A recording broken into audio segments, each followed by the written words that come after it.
کہ اللہ نے آپ کو دو پیارے ہاتھ دیے ہیں، دو پیارے پیر دیے ہیں، دو پیارے آنکھ دیے ہیں۔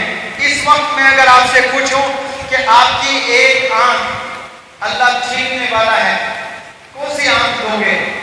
آپ کو تکلیف ہوگی، کیونکہ اس وقت معلوم ہوگا جب وہ چیز جاتی ہے، اور جب تک وہ چیز آپ کے پاس ہے آپ کو کوئی اس کی اہمیت نہیں معلوم ہوتی ہے۔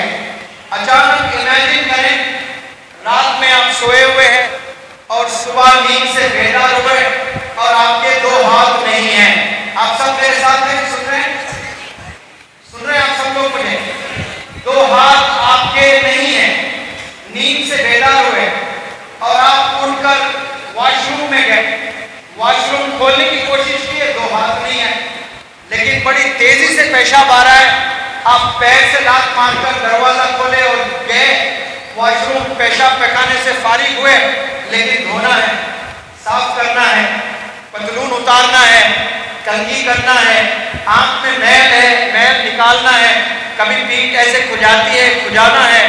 یہ کتنی چیزیں آپ اپنے ہاتھ سے کر رہے ہو، اور اچانک ہاتھ چلے جائے تب آپ کو اہمیت ہوگی ہاتھ کی۔ اسی طرح آپ کو اللہ نے ایک ایسا زبردست تحفہ دیا ہے جس کا نام ہے دماغ، برین۔ اس کی وجہ سے اللہ نے انسانوں کو اشرف المخلوقات کہا ہے، اور اس برین سے انسان کیا کیا چیز کر سکتا ہے۔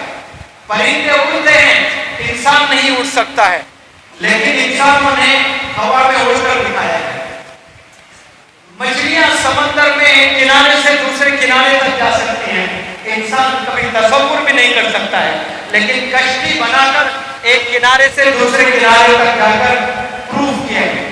ہم سے تیز دوڑنے والے کئی جانور ہیں، ہم کبھی زندگی میں انہیں ہرا نہیں سکتے، مقابلہ اگر کر لیں، لیکن ہم نے ایسے گاڑیاں بنائی ہیں جو ان سے تیز دوڑتی ہیں۔ یہ سب کس نے کیا؟ انوینشن انسانوں نے کیا۔ کیا استعمال کر کے؟ دماغ استعمال کر کے۔ تو وہ دماغ یہاں جتنے بندے بیٹھے ہیں ان سب کے پاس ہیں، اور میں اس پلیٹ فارم سے آپ سب لوگ کو اپیل کرتا ہوں کہ اللہ کے اس تحفے کو آپ غنیمت جانیں اور خوب محنت کریں اور اپنے نام روشن کریں، اپنے والدین کا نام روشن کریں، اس شہر کا نام روشن کریں۔